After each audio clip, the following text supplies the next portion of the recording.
እናንተ የእናቶቻቸውን ወሬ እንዴ! ሰው እንዴት በመንገድ ላይ የጀበና ብሎ ይለምናል? ስለ እግዚአብሔር ብር ስጠኝ ርቦኛል ነው እንጂ የሚባለው ሲሆን የጀበና ብሎ መናገራቸው ግልጽ መሆኑ በጣም ይገርማል። በግልጽ ነው እየለመኑ ያሉት። የጀበና ማለት ጫት እንቃምበት፣ ቡና እንጠጣበት፣ ቁጭ ብለን እንካድምበት፣ እግራችን አጣምረን መንዙማ እያዳመጥን ሸረኛና ደጉ ሲሄዱ በአንድ ላይ ሲሄዱ በሸረኛው በኩል ተናደ መንገዱ እያለን መንዙማው በዜማ በምናምን ያቀላጥፍበታል። ከዛ እሱም ያለ ያዳመጠ ምናምን እዚህ ጉንጩን ተርዚናው ወጥሮ በቃ ወጪ ወራጁን ያህል የሆነች ግንብ ስር ተደብቆ አደባባይ ላይ የሆነ ቦታ ላይ ሆኖ እስከ 9 ሰዓት እስከ 10 ሰዓት ድረስ ሲቅም ይቆያል። ከዛ ደግሞ ሰበራ የሚባል ነገር ደግሞ አለ። ሰበራ ማለት ያው ሄዱ ደግሞ መጠጥ ይጠጣል፣ ትንሽ ምርቃና መስበር ማለት ነው።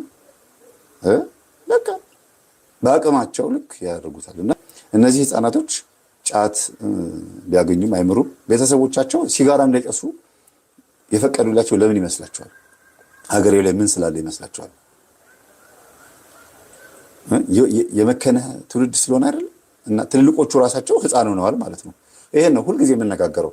የ14 እና የ15 ዓመት ልጅ ሆነህ አንተ ጫት ሲጋራ የምታጨስ የ14 እና የ15 ዓመት ህፃን ልጅ ሆነህ ጀምረኸው ከነበረ ወይም ደግሞ አንተ 20 ዓመት ወጣት ሆነህ ጀምረኸው ከነበረ ሲጋራውን አሁን እድሜህ ስንት ነው? 10 ዓመት ሞልቷል? 15 ዓመት ወይም 5? እርሶስ ጋሼ 60 ዓመቶት ላይ እያጨሱ ነው? እሺ። ስለዚህ አሁንም የ15 ዓመት ልጅ ኖት ማለት ነው። አሁንም አላደገም ጭንቅላቱ። ስጋዎት ነው እንጂ በሽሮና በርበሬ በእንጀራ ዝም ብሎ ዓመት እያስቆጠረ እንቆጣጣሽ አዲስ ዓመት ደርሶ አሮጌ የሆነ ዝም ብሎ ዓመታትን አስቆጥሮ ስጋዎት አደገ፣ በምግብ አደገ እንጂ እዚህ ጋር አላደገም ማለት ነው። ለምን እርሶ ሲጀምሩት ሲጋራውን የጀመሩበት ዓመት እድሜ የነበረው ስላላገናዘቡ ነው፣ ህፃን ሆነው ስለነበረ ነው እርሶ ወይም ደግሞ እዛን ጊዜ ለሁሉ ነገር ትኩስና ስሜታዊ ስለነበሩ ነው። ሰው 40 ዓመት ሲሞላው ማቹርድ አይሆንም፣ አይጠቅመኝም አይልም። ምክንያቱም 40 ዓመት ማለት በጣም የመረጋጋት እድሜ ነው። እኔ አሁን 40 ዓመት ምናምን ሲሞላ በጣም የተረጋጋሁት እና የመረጋጋት እድሜ ላይ ሆኖ ሰው እንዴት አይረጋጋም? የመስከን እድሜ ላይ ሆኖ ሰው እንዴት አይሰክንም? ማስተዋያ እድሜ ላይ ሆኖ እንዴት ሰው አያስተውልም? እንዴት ሽማግሌ ሆኖ ሽበታም ሆኖ ሰው አርጅቶ ምንም ሃይማኖት ባይኖረው ፖለቲከኛ ቢሆንም ኤቲስትና ፓጋን ቢሆንም በቃኝ የሚል እንኳን አይኖርም። አልፈልግም እንዴት አይልም? ወዶ አይደለም ያስጀመረ ሌላ ኃይል ስላለ ነው። የሚቻል ከሆነ ማድረግ ነው። ግን ካልቻላችሁ ያስጀመራችሁ መንፈስ ነው። ሱሱ ወይም ኒኮቲኑ አምጣምጣ የሚልህ የሆነ ልማዱ ሪፒቴሽኑና ሀቢቹዋላችሁ አይደለም። እሱ ብቻ አይደለም፣ ሌላ አለ አምጣምጣ የሚል ግብሩ አድርጎ የተቀመጠ አለ ማለት ነው። እና ጭንቅላታችሁ እንዳያድግ ያደርገዋል። ለዚህ ነው ግለ ወሲብ በሚፈጽሙበት ሰዓት ኖታቸው ቅጭጭ ይላል። ስጋቸውም ፊታቸውም ሁሉ ነገራቸው አመዳም፣ ሀሳባቸው ሁሉ አመዳም ነው የሚሆነው። እሳት በቃ ማጨስ ነው፣ እሳት ነው፣ አመዳም ሁሉ ነገራቸው። በግለ ወሲብም ኃይላቸውን ጨርሰው ባለማደግ ባለማስተዋልም ሲጋራውን እስከ እርጅና ድረስ እያጨሱትም ሁሉ ነገራቸው ኤነርጂያቸውን በሙሉ ሃይማኖታቸውን ስብናቸውን ጨርሰው ዝም ብሎ በቃ ተንከርፍፎ የተቀመጡ ሰዎች አሉ። ግን ምናልባት መምህራን ናቸው፣ ዶክተሮች ናቸው፣ ግራጁዌት ካደረጉ በኋላ የሆነ ስራ የሚሰሩ ናቸው፣ ኢንጂነር ናቸው ምናምን። ግን በቃ አላደገም፣ ገና ነው። እኔ ሲጋራ ትልቅ ሰው ሆኖ ሲጋራ ካጨሰ ዩኒቨርሲቲ ተምሬያለሁ ካለ በጣም ነው የምስቀው። ለምን ብትሉ እኔ ማቆም እችላለሁ እኮ የሚል ከሆነ እስኪ ያቆመው። ካቆመው በትክክል ዘሎ ከ15 ዓመቱ 40 ዓመቱ ላይ ደርሷል ማለት ነው። በአንድ ጊዜ ማስተዋል ችሏል ማለት ነው። አለበለዚያ ግን እድሜው አሁንም እዛው ነው ያለው። እዛው ኪድናፕ ተደርጎ ታግቷል። ዝም ብሎ ነው እድሜ እያስቆጠረ ያለው ማለት ነው። አይ ካልሆነ ደግሞ የቤተሰብ ዛር መንፈስ በቤተሰብ ላመቺሳ ተሰጥተሃል ወይም ተሰጥተሻል፣ መጠጡም ሲጋራውም ካለ እምቢ ካላችሁ በቃ ጥርስም አልቆ ጃሉድን አይታችኋል። ሰሞኑን ምን ጥርስ ሕክምና ነው ጥርስን እንተክልላለን ብለውት ሙሉ በሙሉ ጥርሱን ቀይረውለታል። አይታችኋል ጥርሱን፣ የጃሉድን ጥርስ። በቃ ሲጋራም ሐሺሽም ምንም መጠጥም በቃ በዛ ልክ ነው ሰውን የሚጨርሰው። ምሳሌ አርጌ ጠቀስኩት የሚታይ ስለሆነ ነው፣ የታወቀ ሰው ስለሆነ ነው። እና ብዙ ነገራችሁን የሚያደነዝዘው ሰው እንዴት ተንቀሳቃሽ ኩሽና ይሆናል? እሺ ሲጋራውን ሳብከው ገባ ጨጓራ ጋር ሳይደርስ ሊገርስም ይችላል። ሳምባህን አዳርሶት ወጣ፣ ሳብከው፣ አስወጣኸው። ምንድነው ጥቅም? አቮካዶ አይደለ፣ በርገር ፒዛ አይደለ፣ ወይም ደግሞ ኬክ አይደለ፣ ወይ ደግሞ ደህና ምርጥ ጥብስ አይደለ። አንድን ምን እንደሆነ የማይታወቅን ጤንነትን የሚጎዳን ጭስ አስገብቶ ያስወጣ ሰው እንዴት ነው አራዳ የሚባለው? እንዴት ነው ብልጥ ወይም ደግሞ ዘመናዊ ሰው የሚባለው? እንዲያውም እንደዚህ አይነት ድንዙዝ አለ እንዴ? እየሰደብኳችሁ አይደለም፣ ልማዱን ያልኩት እኔ። ሲጋራ የሚያጨስ ሰው እንዴት ጭስ አስገብቼ ሳስወጣ የሆነ ጥቅም አገኛለሁ ብሎ ያስባል? ምግብ እንኳን ይጠቅማል እናንተ። እንዲያውም አለመጾም ይሻላል እኮ አንዳንዴ ሲጋራ ከማጨስ። ማለቴ በቃ ጾም መጾም አልቻልኩም ብሎ ዝም ብሎ በቃ ፈጣሪ ሆይ አንተ ታውቃለህ ብሎ ሲጋራ የሚባለው ነገር አቁሞ ጾሙን ዝም ብሎ ምግብ ቢበላ ይሻላል። በእውነት አንዳንዴ ሰው ሆኖ ብቻ መገኘት መጀመሪያ ሃይማኖተኛ መንፈሳዊ የሚለው ነገር ትተን ማለት ነው። ይኸውላችሁ ሱስ በራሱ ስጋ የሆነ ነገር አምጡ አምጡ እያለ ያስለምዳል አይደለ? ግን መንፈስ የሚባለው ነገር ተደርቦ አብሮ አለ ነው እያልኩ ያለሁት። እየተንቀሳቀሱ ሲጋራ እያጨሱ ከሆነ ማድ ቤት ናቸው፣ ኩሽና ናቸው ማለት ነው። የሆነ ነገር አልተጣደባቸውም እንጂ ያበሰሉት ነው። ሳምባቸውን እያቆሰሉት እኮ ነው። በየቀኑ እየሞቱ ነው እነዚህ ሰዎች፣ በየቀኑ እየተገደሉ ነው ማለት ነው። መሞት አንዴ ነው፣ አንዴ ጦሽ ስታደርጉት ወይም ደግሞ አንዴ መሞት አንዴ ነው አይደለ? ይሄ ግን በቀን በቀን መሞት ነው። አትፍረድ ምናምን ለምን ትሉ ትችላላችሁ። አዎ መፍረድ ከባድ ነው። እግዚአብሔር ከዚህ ነገር ያላቃችሁ ጥሩ ነው። ይሄ ነገር እግዚአብሔር ከዚህ ነገር ያላቃችሁ፣ ግን እንደ ሰው እውነቴን ነው፣ እንደ ሰው ቆም ብሎ ማሰብ ይቻላል። አቅም አላችሁ። አቅም የለኝ ይሄ እኮ ከባድ ነው። ኖ ሰው ለስሜቱ ተገዢ ስለሆነ ነው ባሪያ የሆነው። ለሱስ ለአጋንንት ባሪያ የሆነው ለስሜቱ ተገዢ። እናቶቻችን ልክ ጨሌ ለምን እንደምታመልኩት ስላቸው ምን ይላሉ? አይ ልጄ እኔ ልጆቼ እንዳይገልብኝ ምናምን መሞት ፈርቼ እገልሻለሁ ስለሚለኝ ይላሉ። ምን ነው እግዚአብሔርን አምኜ ልሙት? ልጆቼስ ቢሞት ምን ችግር? እግዚአብሔርን አምነን እንሞታለን። ቆርበን ብንሞትስ 1000 ዓመት አይኖር በቃ ሞትና የሚል ቆራጥ የሆነ ልብ ስለሌላቸው ነው እኮ ይሄንን ጨሌ ሲያመልኩት ሲካድሙት የኖሩት። መሞትን ፈርተው አይደለ? እዚህ ጋርም ደግሞ ወጣቱ ምንድነው ሲጋራውን መጀመሪያ ጓደኛው ሲያጨስ አይቶ አጨሰ። እሺ ከዛ ገባበት እያለ ጀመረው። ከዛስ በኋላ አይተውም እንዴ? ኧረ ነገር አይጠቅምም አይባልም እንዴ? መርዝ ጠጣ ሲባል መርዝ ነው አልጠጣም ይገላል ይላል። ሲጋራ ግን ምንድነው ማለት ነው ታዲያ? ይሄን ነገር ነው ሰው እንደ ሰው ማሰብ ይችላል። ተው እንደ መንፈሳዊ እንደ ሃይማኖተኛ ሳይሆን እንደ ሰው ማሰብ ይችላል። ለምን ሱሪ አድርጓል፣ ጃኬት አድርጓል፣ ሸሚዝ አድርጓል፣ ካናቴራ አድርጓል፣ ገበናውን ሸፍኗል፣ ሀፍረተ ስጋውን ሸፍኗል። በመንገድ ሲሄድ ታክሲ ሲሳፈር ሂሳብ ሲሰጥ አይሳሳትም። ማሰብ ማስተዋል ይችላል። ይሄንን እንዴት ማገናዘብ ያቅተዋል አንድ ሰው? ስለዚህ አለን ብላችሁ የምታስቡ ከሆነ አልሞትኩም አለሁ ብላችሁ የምታስቡ ከሆነ እንዴ አለሁ የምትሉ ከሆነ አንደኛው መንገድ ሲጋራን ለማቆም ቆም ብሎ ማሰብ። ሁለተኛ ነገር ደግሞ የቤተሰብ ባዕድ አምልኮ ምናምን ቤተሰቦች ልጆች ከሆናችሁ ደግሞ ይሄ ነገር መጠንቀቅ ያስፈልጋል ማለት ነው። እሺ ወደ የሚቀጥለው ስንገባ ዘማሪ ይልማ ኃይሉ አንድ ጊዜ አጋራ ነው እንትን ነበር፣ ደስ የሚል ሀሳብ ነበር። ሚለውን እንስማ እስቲ። እንደምን አላችሁ? ከትንሽ ደቂቃ በፊት በቲክታክ መጥቼ ነበር። እንግዲህ ዛሬ ላሳያችሁ የምፈልገው ሙስሊም ሚኒሶታ ስላለው ሁኔታና ያንን ደግሞ ሁሉ ጊዜ ከሀገራችን ጋር በንጽጽር እንድናየው ነው ዛሬ ይህንን መርሃ ግብር የማሳያችሁ። ተመልከቱት። ይሄ አየር የሚኒሶታ የአሁኑ አየር ነው። በዚህ ቅጽበት ውስጥ ሚኒሶታ ይሄንን ትመስላለች። አስፋልቱ ድንገት ሊያዣልጥ ይችላል፣ ልትወድቁ ትችላላችሁ። እንደምታዩት ጭር ያለ ማንም ሰው የሚሄደው ወክ ለማድረግ እነዚህ ምስኪን ዛፎች በወይዘር ምክንያት ቅጠላቸውን አጥተዋል። ስለዚህ ቆዝመው አንገታቸውን አዘቅዝቀው ነው የሚገኙት። ብርዱን ለመቋቋም ተፈጥሯዊ ኃይላቸውን ሁሉ መጠቀም አለባቸው። ይህ ዛፍ ብቻ ከፍጥረታት ውስጥ ቅጠሉ ያረገፈ ይህ ዛፍ ብቻ ነው እና ምን አይነት ጥንካሬ እንዳለው አይገባኝም። በረዶ በአሁኑ ጊዜ ብርዱ ወደ 9 ዲግሪ ነው።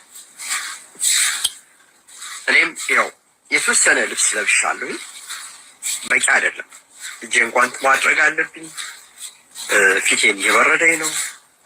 እንግዲህ የዚህ አካባቢ ወይዘር ይሄን ይመስላል። የሚያስገርማችሁ በዚህ ውስጥ ግን ስራ ይሰራሉ ሰዎች፣ በዚህ ውስጥ ግን በደስታ ይኖራሉ። ለምን? ይህንን ክፉ ወይዘር ክፉ ጠባይ ተቆጣጥረው በምንም ነገር ውስጥ መኖር እንችላለን ብለው ስለጨከኑ ብቻ ነው። እኛ የተሰጠን ሀብት የአየር ጠባዩ፣ የተፈጥሮ የምግቡ በቃ ምንም ከዚህ የሚባል አይደለም። ኢትዮጵያ በማዕድን የበለጸገች ሀገር ነች። ውሸት ነው፣ የላትም የሚባለው 9 ሰዎች ብቻ ናቸው የምትመለከቱ። ብዙ ሰዎች ብትመለከቱ በጣም ደስ ይለኛል። እስኪ ሰዎችን አንድ ጊዜ ኢንቫይት አድርጉ እና በዚህ የአየር ጠባይ ውስጥ ነው ስራ ሰርተው ሀገራቸውን ያለሙት፣ መንደራቸውን በፕላን የሰሩት። ተመልከቱ። እስኪ ወደኛ እንመለስ። አሁን በጣም እየበረደ፣ ስለዚህ ወደ ቤት ልመለስ ነው። በጣም ይችል የምታክል ጉዞ መጓዝ አልቻልኩም። ለምን? የአየር ጠባዩ ውጭ ሊያስቆይ የሚችል አይደለም። ኢትዮጵያ ውስጥ ምን ያህል ሰዓት ነው በእግራችሁ የምትጓዙት? ምንድነው ውጪ ድግስ ትደግሳላችሁ፣ ድንኳን ትተክላላችሁ። ስለ አየር አስባችሁ ታውቃላችሁ? የሳመር ልብስ የሚባል ነገር፣ የዊንተር ልብስ የሚባል ነገር አይታችሁ ታውቃላችሁ? ልብስ ነው። ይቺ ቆብ አይታችሁ ታውቃላችሁ? ኢትዮጵያ ውስጥ ወይ ካህናት ወይ ደግሞ ሽማግሌዎች ናቸው የሚያደርጉት። እዚህ ግን ሁሉም ሰው ማድረግ አለበት፣ ከህፃን እስከ ሽማግሌ። መኪና ዊንተራይዝ ይደረጋል። ጎማ በበረዶ ጊዜ ጎማ ይለወጣል። መኪና ሳታሞቁ መንቀሳቀስ አትችሉም። ጎማ በወይዘር ምክንያት በአየር ጠባይ ምክንያት ይተነፍሳል።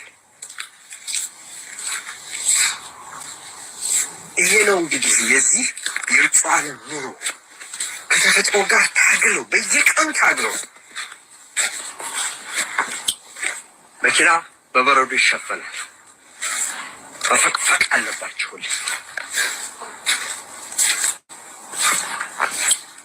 እና ወደ ቤት እየገባሁ ነው። ይቅርታ።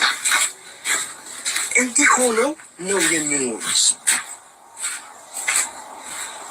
እኛ ጋር ምን አይነት ኑሮ ነው? ከባህሪ ውጪ ሌላ ያደህየን ነገር የለም።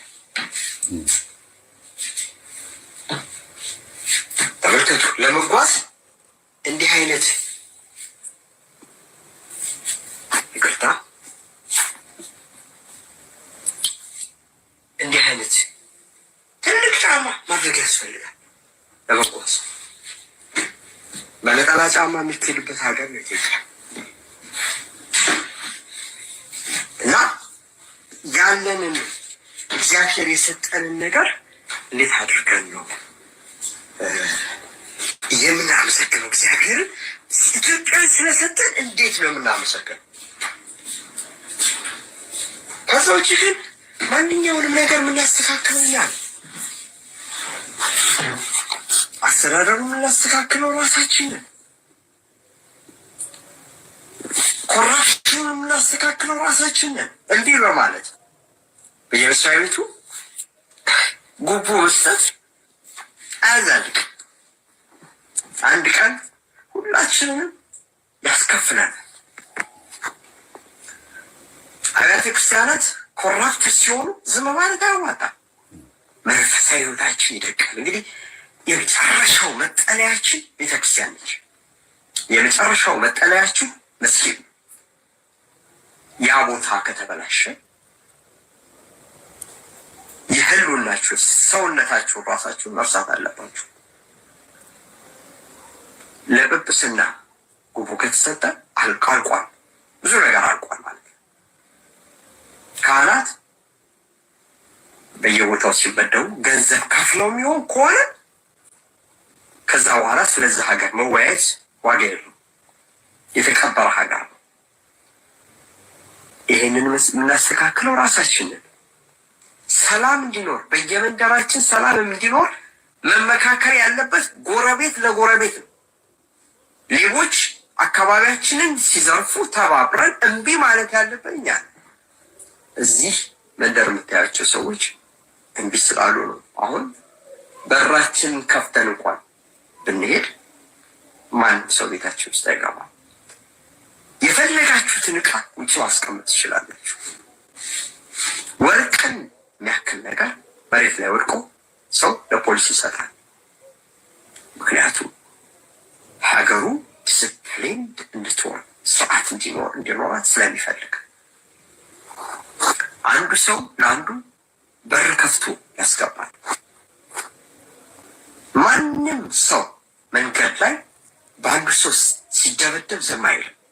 አንዱ አንዱን ሲዘርፎ ዝም አይልም። እንዲህ ስለሆነ ሀገራቸው ሰላም ነች። ይሄ በበረዶ የተጨማለቀ ሀገር ሆነ።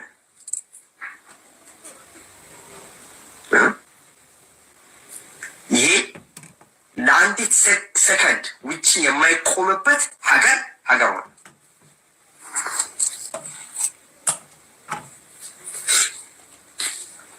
እና ተፈጥሮን ራሱን በደንብ አድርገው ገርተውት በቅዝቃዜ ውስጥ ለመስራት ቻሉ። አሁን ከተማ ውስጥ ወስዳችሁ በጣም ብዙ ስካፎልዲንግ ምናምን ተደርጎ ህንፃዎች እየተሰሩ ነው። ውጭ የሚሰሩ ስራዎች አሉ። ያንን የተቋቋሙበት መንገድ አላቸው። ያን ሁሉ መንገድ መስራት የቻሉት ማድረግ የቻሉት በመተባበር። እስቲ አሁን ብዙ ሰዎች እንዲገቡ እባካችሁ ጥሪ አድርጉ። ቁም ነገር ነው አሁን የምነግራችሁ እና እንደኛ ሀገራችንን አባንደን ያደረግን ሀገራችንን የካድን ህዝቦች የለንም። ሀገራችን ከምንም አልቆጥር፣ ሃይማኖታችንን ከምንም አልቆጥር። ቤተክርስቲያን የፈለገችውን ብትሆን ግድ የለንም። ክርስቲያኖች ቢታረዱ ምንም ግድ የለን።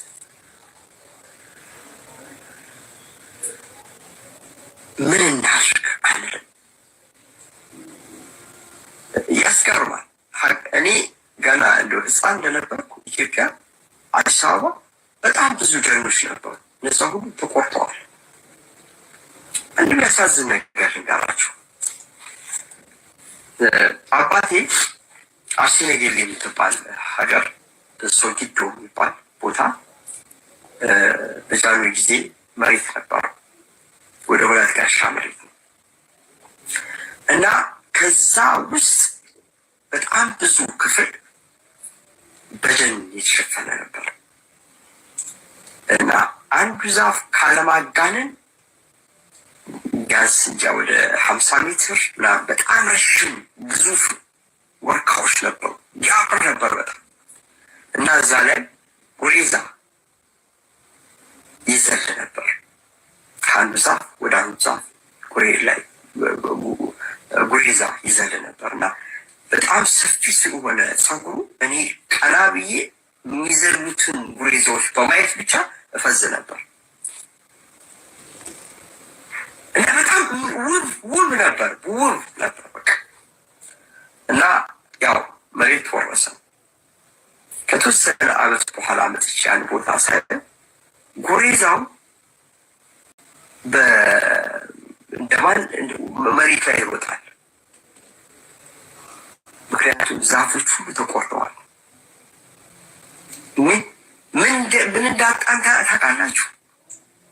ያ ቦታ እኮ በቃ የምድር ገነት ነበር። ዛፎች ሁሉ ተቆርጠዋል። እዛ ውስጥ ጎጆ ተሰርቷል።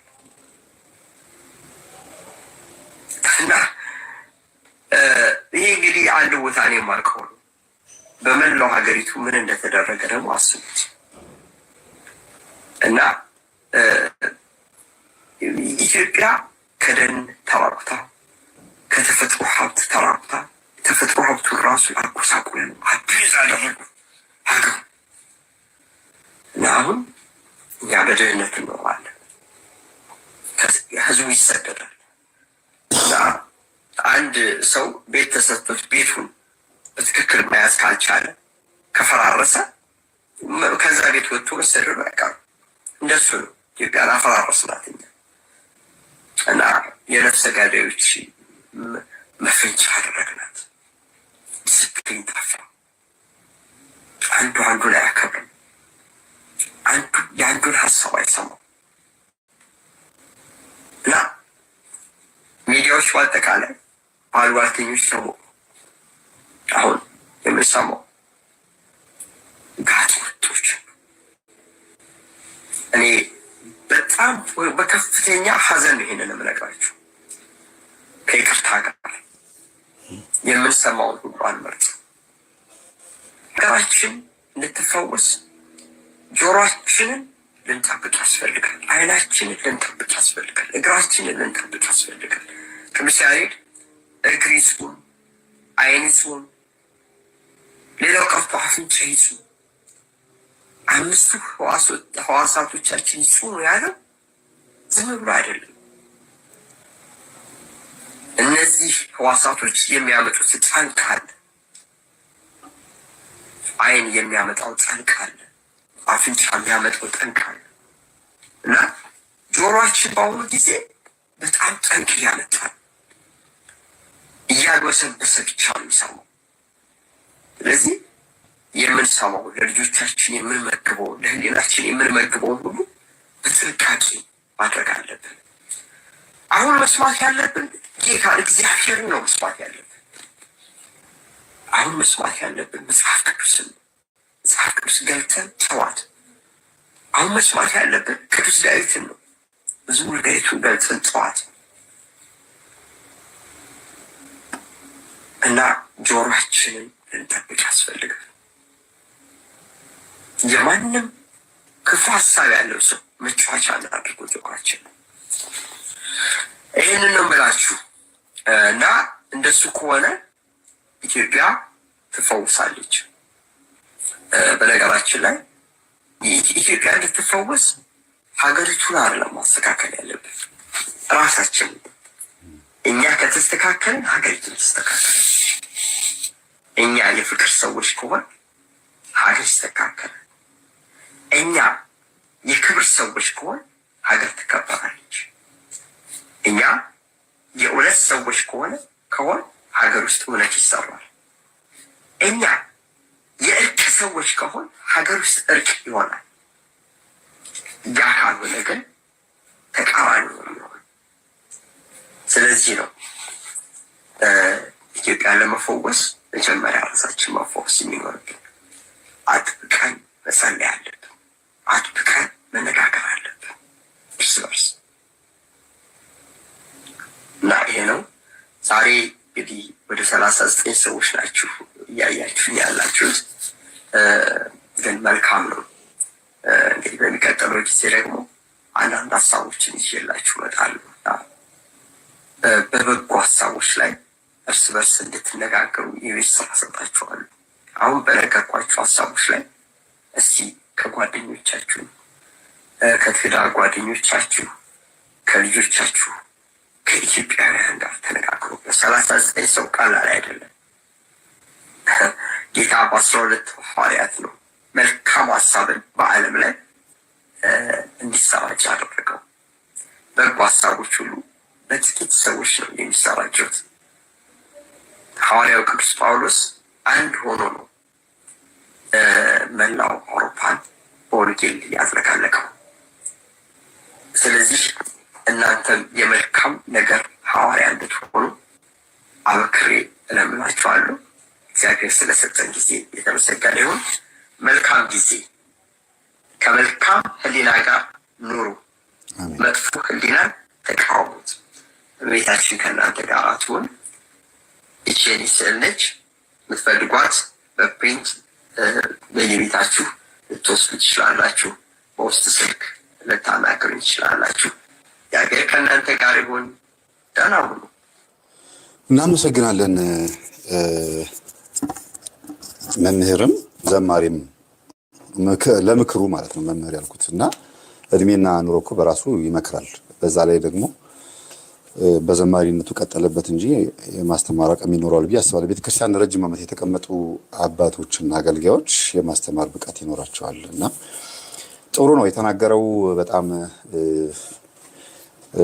ወንድማዊና አባታዊ ምክር ነው። እንዲሁም ደግሞ እንደ አንድ የቤተክርስቲያን አገልጋይ እና አንድ ኢትዮጵያዊ በየዋህነትና በቅንነት ቀለል ያሉ ሀሳቦችን ግን ዋናና የቸል ያልናቸውን ወሳኝ ነገሮችን የተናገረው። ያው መቼም አንተ ምንለው ከቀረቤታችን ነው እንጂ አንቱ የሚባሉ ናቸው ከእድሜያቸው አንጻር። ግን አንተ ምንለው ሁሉም አንተ ስለሚለው ነው። እኔ ብቻ አይደለም ያልኩትና የቀረ ነገር አለ። የተናገሩት ሙሉ ነው 90% በጣም አሪፍ ነው 100% ለእሳቸው። እኔ ደግሞ የቀረ አለ የምለው ምንድነው ቦነስም አይደለም ወይም ደግሞ እሳቸው ላይ የጎደለ ነገር ኖሮ ሳይሆን እኔ ልጨምርበት ማለት ነው። የኢትዮጵያ ሕዝብ መስማት ያቃተው ወይም ማዳመጥ የማይችል ጆሮ የሌለው ልብ የሌለው ሆኖ ሳይሆን በነጠላ ውስጥ የተሸፈነ ያልተገለጠ ገበና ስላለ በማተብ ውስጥ የተደበቀ በቤተ ክርስቲያን ውስጥም ያሉ ጠምጣሚዎቹ ካህናት በጉያቸው ይዘውት ከሚዞሩት መስቀል ጎን ለጎን የተደበቀ ገበና ስላለ ነው እንደዚህ አይነት ማንነት እንዲኖረን ያደረገን ብዬ ነው የምለው። እኔ ዛሬ ላይ ጋጠ ወጥ ብለው እሳቸው እንዳሉት አጉራ ዘለል እለዋለሁ። እኔ ስድ የሆን ነው በአጠቃላይ ይሄ ሁሉ ትውልድ እንደዚህ መረን የሆነው ያልታየ ያልተነካ ገና ያልተገለጠ ከባድ የሆነ ማንም ሰው ሊነካው ግን የሚፈራው እውነት ነው ብሎም የማያውቀው ወይም ደግሞ እውነት ነው ብሎ የማያስበው ግን እውነት የሆነ በየቤታቸው የሚያጣጥሙት ኃጢአትና ባዕድ የሆነ ነገር አለ። በእናቶቻችንና በአባቶቻችን እጅ ላይ ባዕድ አምልኮ፣ በቤተ ክርስቲያን ውስጥ ደግሞ ጥበብ እየተባለ የሚመለከው እግዚአብሔር እንዳይመለክ አጥር የሆነ እኔ የሚመለከው ነው። ምክንያቱም ጥበብ ነው ብለው ጠባብነትን ለትውልዱ ሰጥተው አባቴ እባክዎትን ያሳልሙኝ፣ ቤቴ መተው ጸበል ይርጩልኝ፣ ልጄ ታመመብኝ፣ ትዳሬ እንደዚህ ሆነብኝ፣ ባሌን ሚስቴ እንደዚህ ሆነችብኝ ብለው ሲሏቸው አባቶች ከጸሎት ከጸበልና ከቅዱስ ቁርባን ይልቅ መፍትሄ ብለው የሚያቀርቡት በገንዘብ የሚተመን በገንዘብ የተወሰነ የሆነ አንድ የሆነ አለኝ ብለው የሚያውቁትን ጥበባቸውን እነሱ ጥበብ የሚሉትን ግን እኔ ጠባብ የምለውን ያንን ነው አካፍለው ለህዝቡ ከዛ ያደነዘዙት። ዛሬ በህዝብ ቆጠራ ስታቲስቲክስ መሰረት 19 ሚሊዮን ኦርቶዶክሳዊ ከቤተ ክርስቲያን ወጥቶ ፕሮቴስታንት የሆነውም በዚሁ በዛር መንፈስና በባዕድ አምልኮ በደብተራው በምኑ መንፈስ ምክንያት እንደሆነ ነው የደረስኩበት። እኔ ዘማሪ ይልማ ኃይሉም ዘማሪ ቴዎድሮስ ዮሴፍም ሌሎችም ተናግረው የማያውቁ ሰባኪያን ተናግረው የማያውቁ አገልጋዮችና መምህራን ዘማሪያን በአጠቃላይ ጭራሽ ቃላት ተንፈሰው የማያውቁ ወጥተው እስከ መናገር የደረሱትና ኧረ አባቶች አይሰደቡም፣ ኧረ እባካችሁ አባቶችን አትዝለፉ ብለው እየተናገሩ እንኳን ዘለፋውና ስድቡ ያልቆመው ትውልዱ ምን አይነት እንደሆነ የሚያሳየው አንዱ ይሄ ነው። አሁን እኔ ዘማሪ ይልማ ኃይሉ እንደዚህ ሲናገር ሰምቼው አላውቅም። ከዝማሪ ውጪ ብዙም የሚናገር ላይቭ ላይ ቲክቶክ ላይ ገብተው ሲያወሩ ስሰማ ደስ ነው ያለኝ። ዘማሪ ቴዎድሮስ ዮሴፍ እንደዚህ ለምንድን ነው ግን ሲናገሩ ህዝቡ እንደ ንብ የወረደባቸው ሲናገሩ ለምንድን ነው እንደዚህ ነገር ውስጥ የገባው ሲባል ፖለቲከኛ ስለሆነ ህዝቡ ሌላ ነገር ውስጥ ስለገባ ኢትዮጵያ ህዝብ እየተገደለ ነው፣ እየተጨፈጨፉ ነው ምናምን። እንዴ ሰማዕትነት የሚባለው ጭራሽ የማያውቅ ትውልድ ሆነ። በቃ እሰየው ሰማዕትነት መጣልን አይደለም ቀርቶ ጭራሽ አስገዳዮቹን አስጨፍጫፊዎቹ ጳጳሳት እንደሆኑ ተደርጎ እየተነገረ ነው። አስገዳዮቹ ማለት ነው እየተሰደቡ ነው አባቶች። እኔ በጣም ነው የገረመኝ። እኔ መተኛታቸው አለመጸለያቸው ነው እንጂ መወቀስ ያለበት። ኧረ ህዝቡን አስተምሩ። ስለ ሰማዕትነት የሚነገርበት ዘመን እኮ ነው። ሰማዕት ማለት ምስክር ማለት ነው። ሰማዕታት ምስክሮች ማለት ነው። ስለዚህ ስለ ሰማዕትነት እንማማር። ምን እንደሚመጣ ስለማይታወቅ ኦርቶዶክስ ፈተና ውስጥ ነች ተብሎ የሰማዕትነትን ትምህርት መማማር ሲገባል ተገደልን ብሎ እሪ ማለት የተገደል ነው የተጨፈጨፍ ነው ምን ይሆን ነው። ሁላችንም ለነፍስ ያርግልን ለዋጋ ያርግልን። በእውነት ባለንበት ቦታ ሆነን ገጠር የተገደሉት ገጠር ያሉት ህዝቦች አዲስ አበባ ባለው ኃጢአት አይደለም፣ እነሱ ውስጥ ባለው ነገር በራሳቸው ይጠየቃሉ። ክርስቶስ የተናገረው ይሄን ነው። መቼ እንደምትወሰዱ መቼ እንደምትሞቱ ሞት መቼ እንደሚመጣ ስለማታውቁ ድልዋኔ ከመንበሩ ተዘጋጅታችሁ ጠብቁ።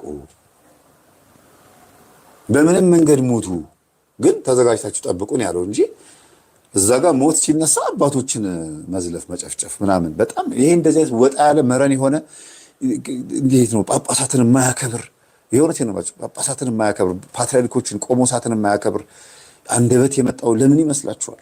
ራሳቸው ናቸው ውጤቱን ያመጡብን አባቶቻችን። ውጤቱን እያዩት እኮ ነው፣ ሪዛልቱን እያዩት እኮ ነው። ይሄው እንግዲህ ከቤተ ክርስቲያን እናስወግደው። ከቤተ ክርስቲያን በር ላይ ገድልና ድርሳን እየተሸጠ ባለበት አጠገብ ደግሞ አውደ ነገስቱም መፍትሔ ሥራው መርበብተ ሰለሞንም መጽሐፈ ቆጵርያኖሱም ድግምቱም መጽሐፉም እየተሸጠ ነው ያለው። አልቴት እያለ በር ላይ እየሸጠ ያለው ለዓይነ ጥላ ለምናምን ለእንደዚህ ለመተት ይሄ ያለላችሁ እየተባለ ስራ ስሩ እየተሸጠ ያለው ቤተክርስቲያን ግቢ ውስጥና ቤተክርስቲያን በር ላይ ነው። እኔ አለኝ እኔ ችግር የለው በቤትሽ መጥቻ አጠምቅሻለሁ እያሉ ቤት ድረስ እየሄዱ 10,000 5,000 እየተቀበሉ ለቤተክርስቲያን መቀጠሪያ 500 400 ሺህ ብርም አምጡ ሲባሉ ህዝቡን ምዕመኑን በመተትና በምን አደንዘው ገንዘብ አምጡ ብሎ አስራትና በኳት ተቀብለው ከዛ ህዝቡን እያደነዘዙ ያሉት ማን ናቸው?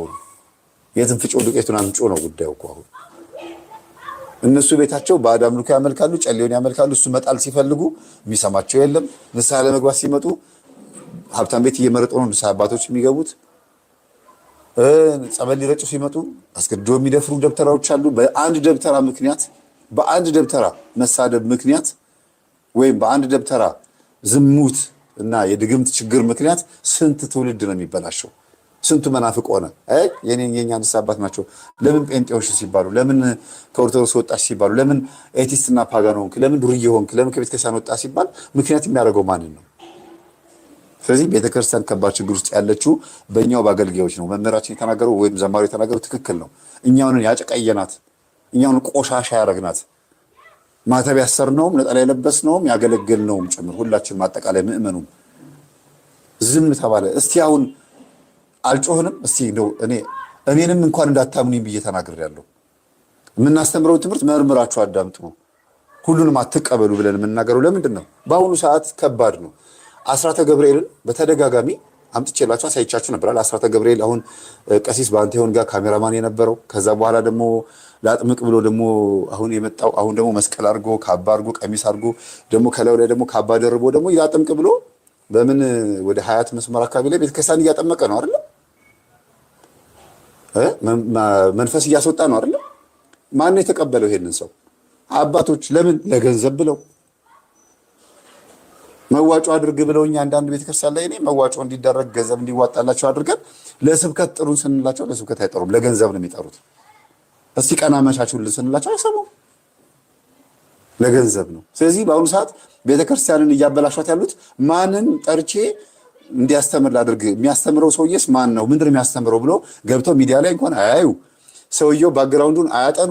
ዝም ብሎ በቃ ገንዘብ ሰው ስለሚከተለው ብቻ ገንዘብ ስለሚያመጣ ብቻ መቀበል ነው። ደጋግመን ነበር የተናገርነው።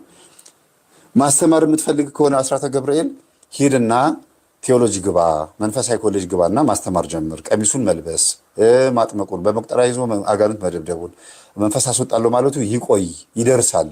የዛሬ 2 ዓመት የዛሬ 3 ዓመት ቴዎሎጂ ከጨረስክ በኋላ ታገኘዋለህ። የምትፈልግ ከሆነ ካህን መሆን አትችልም እንጂ አጋንንት ለማስወጣት ጸጋ ነው የሚጠይቀው። ጸጋው ካለ ንስሐ ገብተህ ከሆነ በ3 4 አገባባቸው ሴቶች ምክንያት ንስሐ ገብተህ ከሆነ ችግር የለው። እግዚአብሔር ከኃጢአትህ ተመልሰህ ከሆነ ጸጋውን ይሰጣል እኮ። በድፍረት ግን ቤተክርስቲያን ፊት ካህናት ፊት መቆም አላደረኩትም ብሎ በሚቀድሱ ባቆረቡ አባቶች ፊት ሆኖ እኔ አጋንንት ላስወጣ ብሎ መቆም ማለት በጣም ትልቅ ድፍረት ነው። ይኸውላችሁ ከዛ እነዚህ አባቶች ደግሞ ይሄን ሰው እኛ ስንቃወመው ደግሞ በማይክሮፎን ይዘው እንዲሁ እኮ አንዳንድ ጊዜ እንደው በጣም ይገርማሉ አባቶች በእውነት እኛንም ጭምር ስንናገር እኮ የምትጋብዙትን ወቁ ስንል ተጠንቀቁ ቤተክርስቲያን ጠብቋትም እያልን እኮ ነው አይደል እንዴ? ስትጠሩኝ ራሱ አምናችሁብኛል። እኔ አሁን ቅርብ ጊዜ የሆነ ቤተክርስቲያን ላይ ግልጽ መናገር አልፈልግም። ሲጠሩኝ ግን ትምህርቴን አዳምጣችኋል፣ አውቃችኋል ትምህርቴን ግድ የለም መጥቼ እንትን ከማስተማሪ በፊት እስቲ ትምህርቴን አዳምጡ፣ በኋላ ትምህርቱን ከጀመርኩ በኋላ ደግሞ አንተ እኮ እንዲህ ነው ብላችሁ ደግሞ ችግር እንዳትፈጥሩ።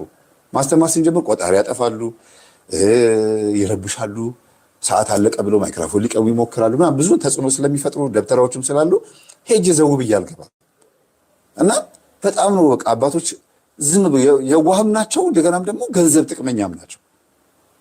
ዝም ብሎ በቃ ጠርቶ ብቻ ናስቲ እንደው ማን ነው ታዋቂ ሰው ጥሩትና እስቲ ህዝቡን ይቀስቅስልን ይባላል። በቃ ነውር ነው፣ በጣም አይደረግም። ሪዛልቱ እንኳን ጥሩ እንደሆነ እየታየ መጠንቀቅ ነው ያለባችሁ። ቤተክርስቲያን የምትጠብቋት በምንድን ነው? የሚገርማችሁ ነገር እኛ በዩቲዩብ እንዲህ አድርጓል፣ ሴቶች እንዲህ አድርጓል፣ እንደገና ጠቋር መንፈስ አለበት፣ ገና መንፈሱን አላራገፍም፣ ችግር አለበት፣ ይቅርታ ሳይል ደግሞ እንደገና መልሶ ደግሞ አሁንም ደግሞ ቤተክርስቲያን መድረክ ቆሞ እያደረገ ነው እና የበደላቸውን ሴቶች ይካስ፣ እንዲህ ያደረጋቸውን ሴቶች ያስተካክል፣ የወሰደባቸውን ገንዘብ ይመልስ፣ በጣም ብዙ ሚሊዮን ብር ወስዷል ብለን እየተናገረ መልሰው እንደገና ብዙ ይባላል። አስራተ ገብርኤል ግን የእግዚአብሔር ጸጋ ያለበት ሰው ነው፣ እንደዚህ እንደው ዝም ብሎ እኛ እንቀጥላለን ምናምን ይላሉ። አንዳንድ ጊዜ አባቶች እውነት በጣም የምታሳዝኑት፣ ማንን እንደምትጠሩ ምን እንደምትናገሩ እንኳን አታውቁትም። የአፍ ወለምታ በቅቤ አይታሽም። የእውነት አባቶች አሁን ዘማሪ ይልማ ኃይሉ የተናገሩት ነገር ቁጭ እናንተን ነው የሚወክለው። በቃ ዝም ብሎ የወንበዴዎች ዋሻ የተባለው ክርስቶስ የተናገሩት ለዚህ ጅራፍ አበጅቶ እየገረፈ አስወጣቸው ይላል። እርግቦቹን ብቻ አልነካም ነው የሚለው። የሚገርማችሁ ዮሐንስ ወንጌል ላይ ከብቶቹን አባረረ፣ እንትናቸውን ገለባበጠባቸውና እርግቦቹን ከዚህ አንሱን ያለው ፈቶ ለቀቃቸው ነው የሚለው። ከፈተና እነዚህ ከዚህ አንሱ ብሎ ዋኖሶቹን እርግቦቹን በቃ በሰላም ነው። ለምን እርግብ የታወት የዋህን ህዝቦች ናቸው። ምንም እኮ ነው። ሌላውን ግን ከዚህ አስወጡ፣ እኔን መስዋዕት አለ። ቤቱን ግን የወንበዶች ዋሻ አደረጋችሁት፣ ቤቴ ግን የጸሎት ቤት ትባላለች፣ የአባቴ ቤት የጸሎት ቤት ይባላል አለ። ስለዚህ ቤተክርስቲያን በጣም ብዙ ነገር ውስጥ ስለሆነች ያለችው መጠጋት ራሱ ከበደኝ። ያው ለመቁረብ ብቻ ነው የምሄደው ከልጆቼ ጋር ለማስቀደስና ለመቁረብ፣ ከዛ ሹልክ ወደ ቤቴ እጥፍ። ኧረ በጣም ከባድ ነው ወደ ውስጥ መግባት። እነሱ እርስ በርስ አይስማሙ፣ ገንዘቡ ጤንነት የለውም። እንደው የሚመጣውን ገንዘብ ግማሹ የት እንደሚገባ አይታወቅም፣ ምናምን ብዙ ነገር አለ። ይሄ እንዳለ ሆኖ ደግሞ ዘረኛና ፖለቲከኛ ሆነዋል። ደግሞ እንደገናም ደግሞ ቅባቶችና ጸጋዎች ደግሞ ታቦት ተሸካሚና አስተዳዳሪ ሆነው ቤተክርስቲያኑ ብጥብጥ አደረጓት በየቦታው ላይ የቅባት እምነቶች ጸጋዎች። አስማተኛ ደብተራውና ይሄ ስራ ስለሚበጣጥሰው ማንዶ ታውቃለች። 90% ቅባቱ የደረስኩበት እኔ በዚህ በዩቲዩብ ከጀመርኩ 8 ዓመት አይደለ። ስለ መናፍስት ማጥናት ከጀመርኩኝ 14 ዓመት ሆነኝ። እኔ ከተፈወስኩበት ሰዓት ጀምሮ እንግዲህ ከዳንኩ በኋላ አይታችኋል። ፊዚካሊ እንኳን እንዴት እግዚአብሔር እንትን እንዳለ በጣም ብዙ ነገር ተምሬያለሁ። ከዛ ውስጥ ግን በጣም ምንድነው ደብተራ ማን ነው ብለህ ትላለህ ብትሉኝ አብዛኛዎቹ ቤተክርስቲያን እያሰደቧትና እያጨቀዩት ያሉት ማን ናቸው? ቅባትና ጸጋዎች ናቸው። ተመሳስለው ገብተው ምዕመኑን ጭድ ያደረጉት፣ ብልት እያደረጉት፣ በአንድ በኩል ደግሞ ተሳቀልኝ፣ ነጭ ነጯን ተባለልኝ፣ ግልጽ ነህ ተባልኩኝ እያሉ ደግሞ አባቶችን ወልጨጎ ይሳደባሉ። ደግሞ ኧረ በስላሴ ሚዲያው ስለተገኘ ስልክ የኛ ስለሆነ ይሄ ስልክ ማለት ነው የኛ ስለሆነ እንደፈለግን መናገር አለብን ማለት ነው። የሚመረጥና ማይመረጥ ምን ማለት እንዳለብንና እንደሌለብን መርጠን ነው መናገር ያለብን ብዬ አስባለሁ። ቤተክርስቲያንን እጅግ አሳልፌ ልስጥ ብል እኔ ስንት ገበና ማውጣት እችላለሁ። ግን በሆኑ ሰዓት እንደዚህ የምንልበት ሰዓት አይደለም። በጣም ብዙ ነገር እኮ ማውጣት እየተቻለ ነው ዝም የምንለው። የአባቶችን ገበና፣ የወንድሞችን፣ የአገልጋዮችን ግን ለምን እኔም አገልጋይ ነኝ። እኔም ነገ ደግሞ ሌላ አዲስ ነገር ይመጣል። እግዚአብሔር የሸፈነውን እንዴት ነው ይገልጣለሁ? ገና ለገና ስለቀረጽኩ ገና ለገና መረጃው ስለተላከልኝ በቴሌግራም የኔ ንስሐ አባት እንዲህ ናቸው፣ ዘማሪ ገሌ፣ መምህር ገሌ እንደዚህ ነው እየተባለ ይላክልኛል ቪዲዮ፣ ፎቶ። ተው በቃ ተዋቸው እናንተ ንስሐ ግቡና እኔ ደውዬ እነሱን እነግራቸዋለሁ ተዋቸው ምናምን ብዬ በቃ ዝም እላለሁ። በቃ ያመኛል ታውቃላችሁ፣ ያማል። ለምን እኔም ራሱ ኃጢአት የተሸፈነልኝ ሰው ነኝ። ሰው ሆኖ ሰውን ይቅርታ ማይል እኔ ራሴ ይቅር በለኝ እያልኩኝ ሰውን እንዴት ይቅርታ ማለት ያቅተኛል? ለእኔ እግዚአብሔርን ይቅር በለኝ እያልኩኝ ኃጢአተኛ ነኝ በደለኛ ነኝ እያልኩኝ ሰው መሆኔን ደካማ መሆኔን እየመሰከርኩኝ እንዴት ሰው ላይ ትዕቢተኛ ሆናለሁ?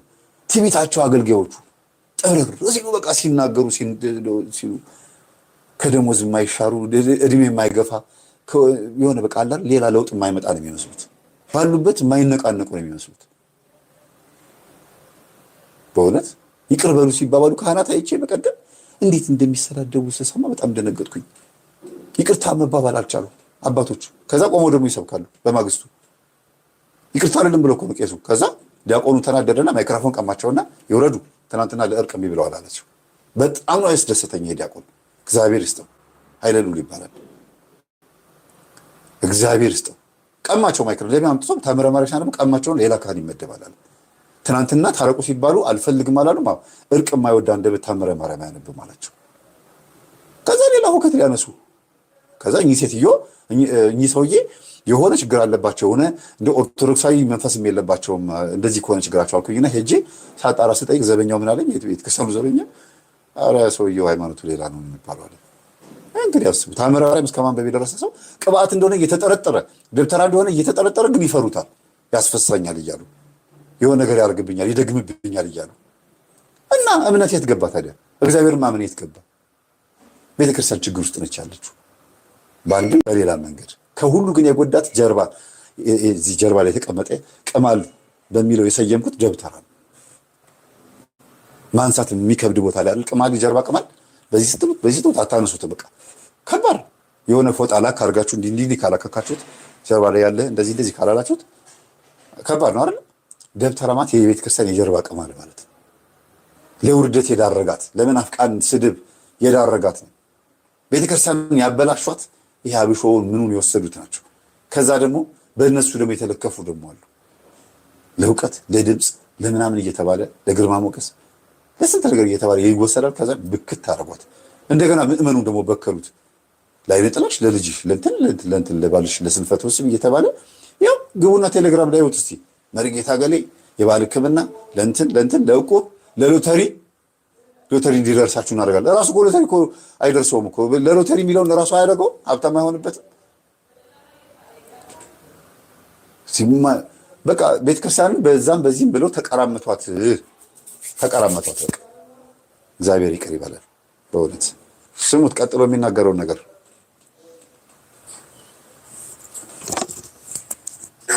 ቦርሳውን እንደዚህ ይዛ ከሆነ ቀበል አድርጎ ቴብል ላይ ያደርገዋል። ተንበርክኪ ወዲያ ቦታ እስቲ እዚህ ጋር ተንበርክኪ፣ ዛሬ ጌታ ዘመንሽን ይቀይረዋል አሜን እያለ እንባቸው አብዛኛው ሴቶች ዱብ እያለ ነው የሚንበረከኩት። በፍርሃት በመንቀጥቀጥ ነው የሚሆኑት። ከዛ በኋላ በላይዋ ላይ መጽሐፍ ቅዱስ ያደርጋል፣ ይይዛታል። እዛው ቀና የለም በጌታ በኢየሱስ እንደዚህ ምናምን በቃ ይሄ ጸሎት የሚባለው ነገር ይሄ ለሰው የሚነገረው ነገር ከውስጣቸው ወጥቶ አያልቅም። እንደዚህ ትሆኛለሽ፣ እንደዚህ ላይ እውነቴን እኮ ነው የምልህ። እንዲህ ሲል ያኛው ልጅ አንደኛው አጠገቡ ያለው ነቢይ ተብዬው ቦርሳ ውስጥ ገብቶ ፓስፖርት ያነሳል፣ መታወቂያ ያነሳል። መታወቂያ ከተነሳ ባይዘው በጣም አሪፍ ነው። መታወቂያ ላይ ስም ከና አያት አለ፣ የእናት ስም አለ፣ የትውልድ ስፍራ አለ፣ የተወለድክበት ቀን አለ፣ ስልክ ቁጥር አለ፣ የአደጋ ጊዜ ተጠሪ አለ። ይሄን ግን እንዴት አወቃት? እንዴት እርግጠኛ ሆንክ? መታወቂያ ላይ ይሄን አለ። አሁን ያልከውን ነገር ለምሳሌ ተንበርከክ ተብላ ይሄን ባብረን ነው የምንሰራው እኮ ይሄን ባብረን ነው የምንሰራው። የኔ ቪዲዮ ላይ ተሸይነን ይንበረከካል። እኔ መጀመሪያ ደነገጥኩኝ። አብረን ነው የምንሰራው። ከዛ በኋላ በቃ እንደዚህ ነው ምናምን አሉ። እሺ ብዬ አያለሁ። ከዛ ፎቶ ቷ ያደርጋል። እሷን አስወጥቶ እየሳቀ ጌታኛን ካላከበረ ማንን ያከብራል ታዲያ እያለ ኢንፎርሜሽን ያነባል። ከዛ በኋላ ያነባል። ከዛ ይከፋፈላሉ። አንተ አያቷን ትጠራለህ፣ አንተ አባቷን እንደዚህ ምናምን ይከፋፈላሉ። መከፋፈል እንደዚህ ሌላው ይመጣል። ስም በመያዝ አንደኛ አይረሱም። መቼም ቢሆን ስም አይረሱም መቼም። ከዛ በኋላ ሌላው ሰው ይገባል። የሆነ ከውጭ የሚመጣው በቃ ነብዩን ሳላገኝ አልሄድም ምናምን የሚል ሰው ካለ ናግባ ወዲያው አስገብተው ይዘሉና ዛሬማ ሳትካፈል እንዳትደረ ምናምን ይሉታል። ከዛ እሺ። ከዛ በኋላ እንዲጸለይ የምትፈልገው ነገር ያዝ ይባላል። ነቢያቶች የሚባሉ ቸርች አስተውላችኋል? ግን ፎቶ የሆነ ነገር ምናምን ዶክመንት ከዘይት ጋር ምናምን አድርገው እስቲ ዶክመንቶቻችን ወደ ላይ ከፍ አድርጉ ሲባል እሱ ነው ከፍ የሚያደርጉት። አሁን ያቺ ነገር ሲጸለይ የት ነው የምትቀመጠው? ተንበርከኩ ሲባሉ ኬፋ የት ነው የሚቀመጥ? በቃ ወንበር ላይ ነው አይደለ? አንደኛው አስጎንብሷል። እንደውም የሚያይ ከምሰላቸው እንደውም አይኑ ላይ ዘይት ያደርጋሉ። አውቀው አሁን ለጸሎት አስመስል አይኑ ላይ ዘይት አድርገው ድፍን አድርገው አይኑ ላይ ያንን ያነሳሉ። በአይኔ ያየሁትን ነው የምነግርሽ። በአይኔ ዘይት ለጸሎት ሳይሆን እንዳያይ ለመከላከያ አይኑ ውስጥ አውጥቶ ድፍት ያደርግበታል በእጁ።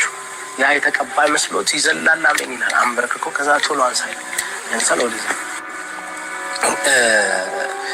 ገስታ ውስጥ ሲገቡ ለጸሎት ነው ይባላል። ለጸሎት ነው ተብሎ እዛው ገስታ ውስጥ አዳራሽ ተሰርቷል። እዛ አዳራሽ ሲመጡ አዳራሽ ውስጥ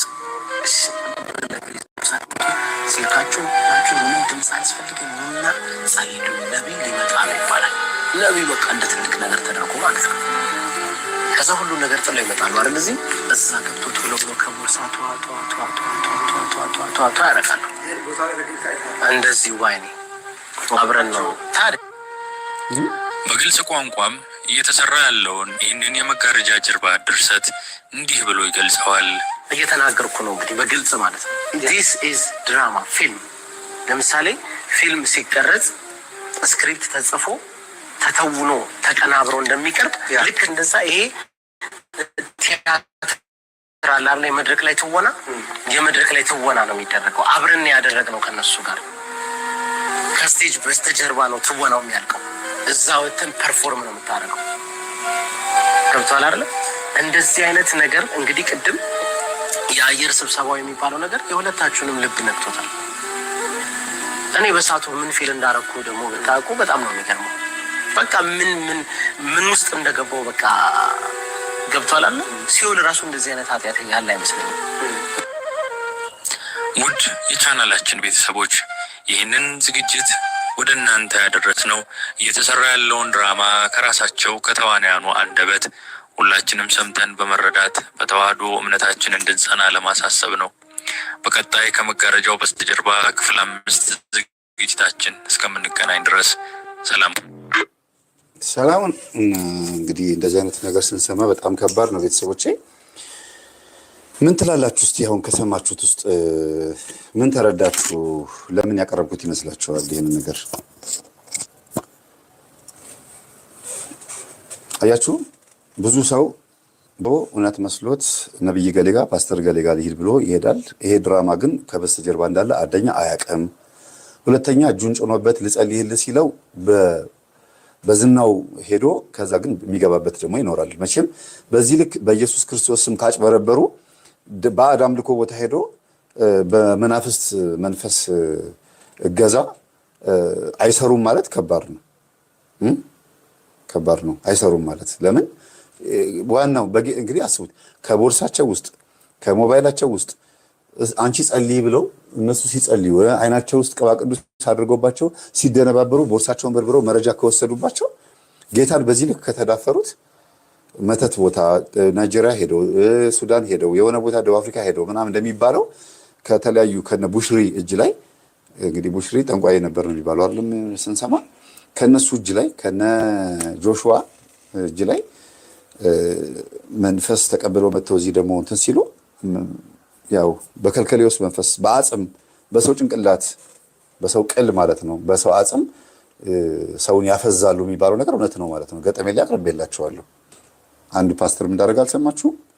ገጠሜ ላይ ያቀረብኩት አልጋው ስር የሰው አጽም የሰው ጭንቅላት አስቀምጠው ዘሩን የሰው የአጽሙ ጭንቅላት ውስጥ እያፈሰሰ የብልት ዘሩን ማለት ነው። ግብሩን ዘሩ ነው ደምህን ዘርህን ስጠኝ ብሎት እና የአጽም ደግሞ ማን እንደሆነ ቢጣራ ደግሞ ምናልባት ራሱ ገሎት ሊሆን ይችላል። በሞት በግፍ የተገደለ ሰው አጽም ሊሆን ይችላል። አንዷ ምን አለችኝ፣ እንደው እውነት ነው እንዴ ከ3 ዓመት በኋላ መጥቼ ፓስተር ነው መሆነው ጠብቁ ብቻ አንድ ነገር እየጠበቅኩ ነው ብሏል። እና የገደለውን ሰው አጽም ይዞ እስኪመጣ ድረስ ነው እንዴ የሚጠብቀው ምናምን አለች አንዷ በኮሜንት ላይ። እና ይሆናል ነው ያልኳት፣ ምን ልበል ታዲያ። እና ከ3 ዓመት በኋላ መጥቼ ፓስተር ሆናለሁ፣ ነብይ ሆናለሁ፣ ተአምር ነው የምሰራው፣ ምናምን ብሎ ሲል የሆነ እየተለማመደ እያደረገ ያለው ፕራክቲስ አለ ማለት ነው። ይህንን ያመጣሁበት ምክንያት ምንድን ነው? በእንደዚህ አይነት አንደበታቸው ነው መላእክት አያማልዱም፣ ቅዱሳን አያማልዱም፣ ድንግል ማርያም አታማልድም ብለው የሚሉት። ቤት መብራት ሲመጣ ያለው ጩኸት ግን ይገርማል። በጣም እኮ የሚገርም ነው። መብራት ሲመጣ ያለው ጩኸት በየቤቱ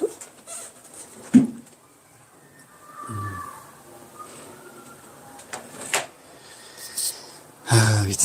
እስቲ እግዚአብሔር እንግዲህ የቀረችውን ሰዓት እንድንጠቀምበት ያድርገን።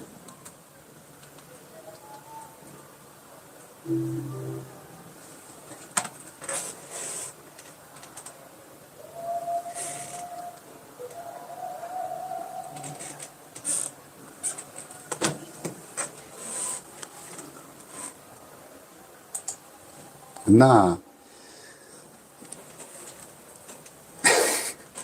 ሃሌሉያ አላችሁ። መብራት ስለመጣ ነው ሃሌሉያ የምትሉት። በጨለማም እኮ ተማምረናል። እኔ ባለው ነው እየተማሞትኩ እየሰራሁ ያለሁት። 2 ሰዓት ከ39 ደቂቃ ላይ ያለ ነው። መብራት ከጠፋ 1 ሰዓት ሆኖታል። በነገራችን ላይ የዘማሪ ይልማ ቪዲዮ እንኳን 18 ደቂቃ ምናምን የሚፈጅ ነው። እንደዚህ በእጅ ይዤ ማለት ነው እንግዲህ ያሰማኋችሁ። ይደክማል። ግን ቤተሰቦች አንድ ነገር እንደው በእውነት በጣም እንድናስተውል የምፈልገው ለፕሮቴስታንቶች የምታደርሱላቸው የሚሆን እናንተ ይህን ትምህርት የምታዳምጡት ፕሮቴስታንቶችም ሆኑ ከኦርቶዶክስ እምነትም የወጣችሁም ከሆናችሁ ይህን ትምህርት የምታዳምጡ የኔ ተማሪዎችም ብትሆኑ እንደው የእውነት መላእክት አይራዱም? እውነት መላእክት አያግዙም ሰውን? እውነት ድንግል ማርያም አትሰማም? ከልባችሁ ነው የምትክዷት? እንደው ለገንዘብ ለደሞዝ አይደለም። እንደው እውነት የምራችሁን ነው ኢየሱስ ክርስቶስን ብቻ በመናገራችሁ ትጸድቃላችሁ? ስለ ኢየሱስ ክርስቶስ ብቻ በመናገራችሁ አዲስ ኪዳን ዓመተ ምሕረት ሲጀመር ጅማሬው በራሱ በጌታ ብቻ ነው የተጀመረው እንዴ? አይደለም ጌታ ካረገ በኋላ ገና ሳያርግ አይደል እንዴ ሐዋርያት ትልቅ ስራቸውን የጀመሩት? አጋንንት ማስወጣት፣ ሰዎችን ወደ ጌታ ማምጣት፣ ትልቅ ስራ መስራት፣ ብፁዕ መባል። ጴጥሮስ አንተ ብፁዕ ነህ ብሎ ቅዱስ መባልን ጌታ ገና ሳያርግ እኮ ነው የተማረው። ካረገ በኋላ ደግሞ ሐዋርያት ስንት ስራ ሰርተዋል። መላእክቶች ሰዎችን ከእስር ቤት ፈተዋል፣ ሰዎችን አማልደዋል። ቅዱስ ጳውሎስ ራሱ ሰዎችን እንዲያግዙና እንዲያገለግሉ እንዲራዱ ነው የሚላኩት ብሎ ዕብራውያን ምዕራፍ 1 ቁጥር 14 ላይ ተናግሯል። እና የእውነታችሁን ነው? ቅዱስ ሚካኤልን ጠርታችሁት አይደርስላችሁም? እስቲ ጥሩት፣ ሞክሩት። ኦርቶዶክሳውያን መሆናችሁ ፕሮቴስታንት፣ የትኛውም አይነት የስብዕና ደረጃ ላይ ያላችሁ ሰዎች አሁን ወደ ተዋህዶ የምትመጡበት ጊዜ የደረሰ ይመስለኛል። በነቢዮቻችሁ፣ በፓስተሮቻችሁ፣ በሃይማኖታችሁ ተስፋ የቆረጣችሁ ናቸው አብዛኛው። እንደው ካፈርኩ አይመልሰኝ ዝም ብላችሁ ጌታ ጌታ ትላላችሁ እንጂ ራሱ ጌታ እንኳን በራእይ ዮሐንስ ምዕራፍ 1 ላይ ጌታ ለዮሐንስ ልኮ ለሰው የሚገባው ለሰው የሚያስፈልገውን ነገር በመልአኩ ልኮ አሳየው ነው የሚለው። ራእይ ዮሐንስ ምዕራፍ 1 እስቲ አንብቡት። ገና ሲጀምር መልአኩ ልኮ ለሰው የሚሆነውን ነገር አመለከተው ነው የሚለው እኮ ሲያናግረው የነበረው። ለምን ራሱ አይመጣም? ለዮሐንስ ወንጌላዊ ለምን በመላእክት በኩል ላከለት? ለምን በመልአኩ በኩል መልእክት ላከለት? ለሰው የሚያስፈልገውን ነገር ኢየሱስ ክርስቶስ መልአኩን ልኮ ከዛ መልአኩ መጥቶ ለዮሐንስ ነግሮት ዮሐንስ ደግሞ ለእኛ ጽፎልን እኛ ደግሞ እርስ በርስ ተማምረንበት ነው እኮ አይደል ስቴፑ። ለምንድን ነው የቅዱሳንን መልጃ ንቃችሁ እንደዚህ በአጋንንት የምትሰቃዩት? ያግዟችኋል፣ ይረዷችኋል። የመላእክት እርዳታ እኮ ነፍሳችን ለመታደግና ወደ ጌታ ለማቅረብ እንጂ ሌላ አይደለም። ተሳስተንም ከሆነ እኔን ቅዱስ አትበለኝ ይላሉ፣ እኔን ብፁዕ አትበለኝ ይላሉ። ተሳስተንም ከሆነ እኮ ያርሙናል እኮ ራሳቸው መላእክቶቹ። እናንተ አይደላችሁም አታግዘኝ ማለት ያለባችሁ፣ አታማልደኝ ማለት ያለባችሁ እናንተ አይደላችሁም። አይ እኔ እኮ አላማልድም፣ ይሄ መለመን የለብህም፣ እኔ አንተ ጋር የመጣሁት ወደ ጌታ ላቀርብህ ነው ሲል፣ እሺ እንዴት ነው የምታቀርበኝ ብሎ መጠየቅ አይሻልም? ከመላኩ ጋር ፒስ መፍጠር፣ ሰላም መፍጠር አይሻልም? ከመጣላት እኮ እንደዚህ እኮ ባዶ የሆነው እኮ የሚረዱንን ስላጣን እኮ ነው፣ የሚረዱንን እኮ ስላራቅናቸው እኮ ነው። በጣም እኮ የሚገርም ነው። የትኛው ሐዋርያ የትኛው ጻድቅ ነው ያለ መላእክት እርዳታ ገነት የገባ? በጌታ አመነ፣ ግን በመላእክት ደግሞ እርዳታ ነው እኮ የትም ሀገር ሄደው ሲያገለግሉ የነበሩት መላእክቶች እያገዟቸው እኮ ነው፣ ሁሉም ቦታ ላይ። እና አንዳንድ ጊዜ ቤተክርስቲያን ያላትን ሀብት ራሷ ቤተክርስቲያን እንዳታውቅ የራሷ አገልጋዮች ከሚኮረኩሟት እኩል ፕሮቴስታንቶችም ሲሳደቡ ይሄም ነገር ደግሞ አለ እዚህ የሰማችሁት ማለት ነው። በዚህ አንደበታቸው ደግሞ ቤተክርስቲያን ይሳደባሉ። መላእክት እንደዚህ አድርገው እያጭበረበሩ ቅዱሳን ለመሳደብ የሚሞክሩት መንገድ ነው የሚገርመኝ እኔ።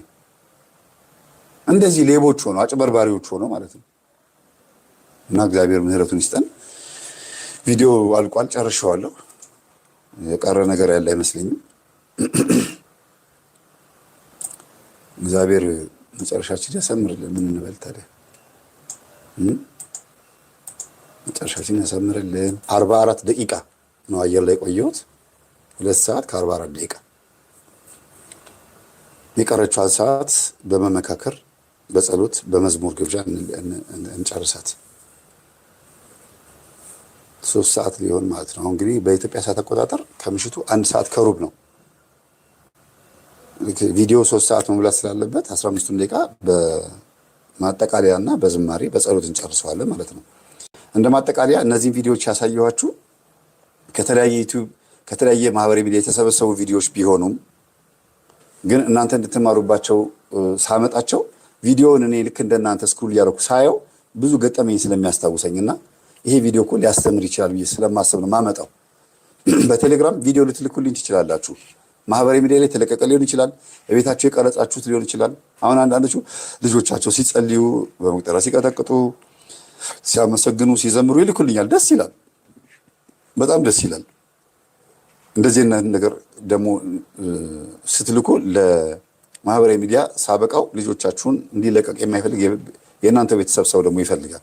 አሁን ሚስት ልካልኝ ባልየው አጥፋልኝ ያለኝ ጊዜ አለ። የልጆቹ መዝሙር ከዩቲዩብ ላይ አውርጄ ቪዲዮ አጥፍቻለሁ። መልቀቅ የሚከብደኝ ለዚህ ነው። ግን አንዳንድ ጊዜ በጣም ከባድ የሆኑ ነገሮችን ስትሰሙ ስታዩ ላኩልኝ በቴሌግራም። ይሄን መምህር እንዴት ታየዋለህ ብላችሁ ላኩ፣ እንማማርበታለን። በቤቴ እንደዚህ ተፈጽሟል፣ ይሄ እንደዚህ ሆኗል። መልካችሁን ከሌላችሁ ኤዲት አድርጋችሁ መላክ ትችላላችሁ። የተፈጠረ ነገር ካለ አስተማሪ ነው ብላችሁ የምታስቡት ድምጽ ካለ ኦዲዮ፣ እንደገና አስተማሪ ነው ብላችሁ የምታስቡት ቪዲዮ ተቀርጻችሁም ሊሆን ይችላል። ለራሳችሁ መልክ ቢታይም ችግር የለውም። ምስክርነት ነው ብላችሁ መልካችሁ እየታየ መልቀቅ ትችላላችሁ እኔ ጋር። ከዛ እንማማርበታለን። ዋናው ትልቁ ነገር የሚማር ካለ የሚያስተምር አይጠፋም። እግዚአብሔር ይርዳን፣ እግዚአብሔር ይሁነን። ስለነበረን ሰዓት ሁሉ አምላካችን ስም የተመሰገነ ይሁን።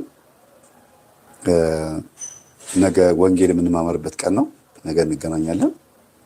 በርሜል ጎርጊስ የምትጓዙ ሰዎች የለቀቅንላችሁን ቪዲዮ ገብታችሁ ተከታተሉ፣ በዛ ደውሉ። በርሜል ጎርጊስ ጉዞ ምዝገባ ተጀምሯል። በጣም ብዙ ሰው እየተመዘገበ ነው። ዘንድሮ እንዴት ሰው እንደሚበዛ ምክንያቱም ለመሄድ ያሰበ የጓጓ በሙሉ ነው እየደወለ ያለው። ስልክ ቁጥሩን ልንገራችሁና እንጨርስ።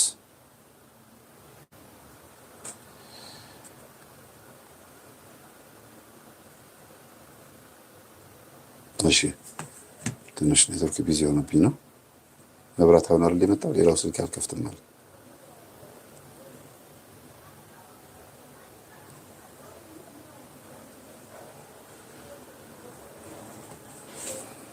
እሺ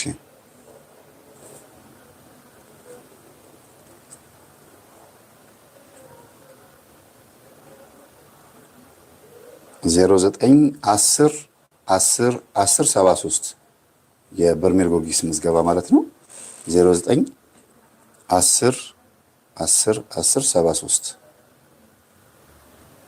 3 ጊዜ 10 ተጽፎና 73 ከዛ ቀጥሎ ነው 0918181867 3 ጊዜ 18 ተጽፎና 67 ይሄንን በርሜል ጎርጊስ ጉዞ መሄድ ትችላላችሁ። ፕሮግራም አለ፣ ጉባኤ አለ፣ እንማማራለን ጉባኤ። እሺ በጸሎት ንዝጋና መዝሙር ልጋብዛችሁና እንለያይ። እየደከመኝም ስለሆነ ነው። በስመ አብ ወወልድ ወመንፈስ ቅዱስ አሐዱ አምላክ አሜን። አቤቱ ጌታችንና አምላካችን መድኃኒታችን ኢየሱስ ክርስቶስ ሆይ በአንድነትና በሶስትነት የምትመሰገን አብ ወልድ መንፈስ ቅዱስ ቅዱስ ኤልሻዳይ ቅዱስ አዶናይ ጸባኦት ኢየሱስ ክርስቶስ መድኃኔዓለም አማኑኤል እግዚአብሔር ሥላሴ ቅዱስ ኤልማስ ያህዌ ይርኤ የተባልክ የምትመሰገን አምላካችን ሆይ የተማማርነውን ትምህርት በልቦናችን አሳድርልን። አሜን። ለዚህም ስም እንዲህ እያልን እንጠራሃለን። አቡነ ዘበሰማያት ይትቀደስ ስምከ ትምጻእ መንግሥትከ ወይኩን ፈቃድከ በከመ በሰማይ ከማሁ በምድር ሲሳየነ ዘለለዕለትነ ሀበነ አበሳነ ወጌጋየነ ከመ ንሕነኒ ንኅድግ ለዘአበሰ ለነ ኢታብአነ ዘውስተ መንሱት አላ አርለነ ባራነ ኩሉ ኩይስ መዚያ ከይእቲ መንግሥተ ኃይል ወስብሐት ለዓለመ ዓለም አሜን። በሰላመ ቅዱስ ገብርኤል መልአኩ ወእግዝእትነ ማርያም ሰላም ለኪ ድንግል በድንግልናኪ ወድንግል በሥጋኪ እግዚአብሔር ጸባኦት ሰላም ለኪ በወቅታንቲ እምአንስት ወብሩክ ፍሬከርሥኪ ተፈሥሒ ፍሥሕት ኦ ምልዕተ ጸጋ እግዚአብሔር ምስሌኪ ሰዓሊ ወጸልዪ መርታ በፍቅር ወልድኪ ኢየሱስ ክርስቶስ ከመ ይስረይ ለነ ኃጣውኢነ አሜን።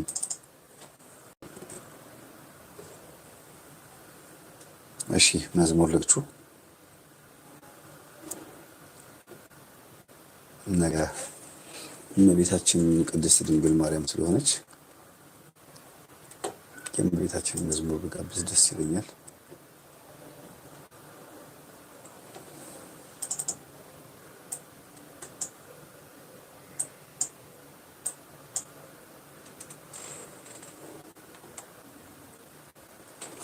እንደ ኤልሳቤጥ ላመስግንሽ ፊትሽ ወድቄ ልሳንሽ የጌታዬ እናት ምንድን ነው የእመቤታችን መዝሙር ነው?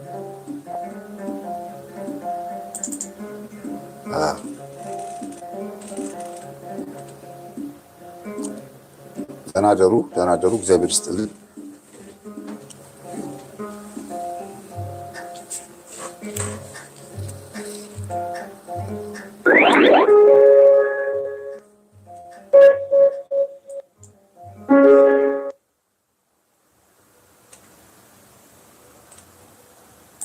ልቦናዬ በጎ ነገርን አወጣ የድንግል ልጅ ለቤቴ ምሕረት አመጣ።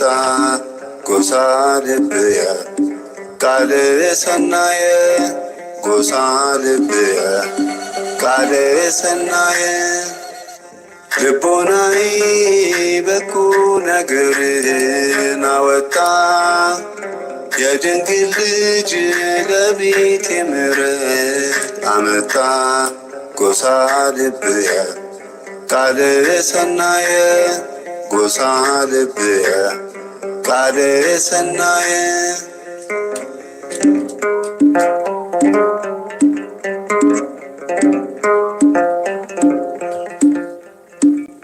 የማይቻል ተችሎ አየው በድንግል መድኃኔዓለም ኃጢአቴን ምሯል ላንቺ ሲል ተንበርክኬ ላመስግንሽ የኔ እመቤት ለውዳሴ አፌ ለክብርሽ ይከፈት እቀድሳለሁ ባንቺ እናትነት እቀድሳለሁ ባንቺ እናትነት ልቦናዬ በጎ ነገርን አወጣ የድንግል ልጅ ለቤቴ ምሕረት አመጣ። ጎሳ ልብየ ቃል ሰናየ ጎሳ ልብየ ቃል ሰናየ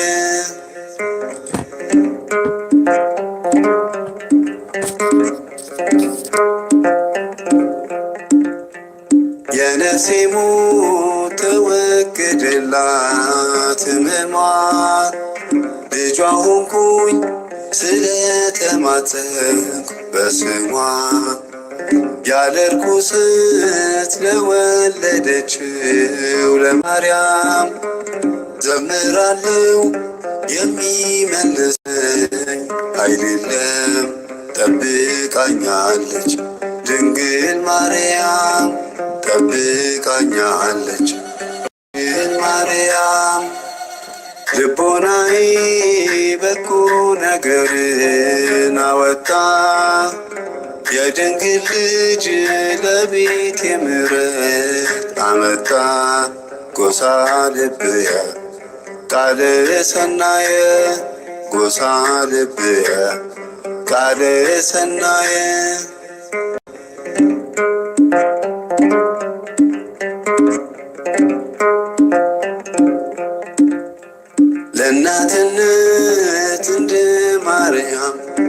ተገኘ ይህን ዓለም ጌታ በድንግል ጎበኘ። የእግዚአብሔር ቀኙ ከፍ ከፍም አለች የመረጣት የክብር አክሊል አርጋለች። ድንግል በቀኙ ተቀምጣለች ድንግል በቀኙ ተቀምጣለች። ልቦናዬ እኮ ነገርን አወጣ የድንግል ልጅ ለቤቴ ምሕረት አመጣ። ጎሳ ልብየ ቃል ሰናየ ጎሳ ልብየ ቃል ሰናየ ልቦናዬ በጎ ነገርን አወጣ የድንግል ልጅ ለቤቴ ምሕረት አመጣ። ጎሳ ልብየ ቃል ሰናየ ጎሳ ልብየ ቃል ሰናየ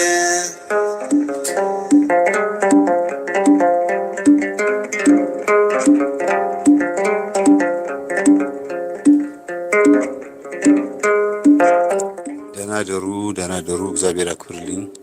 ደህና ደሩ።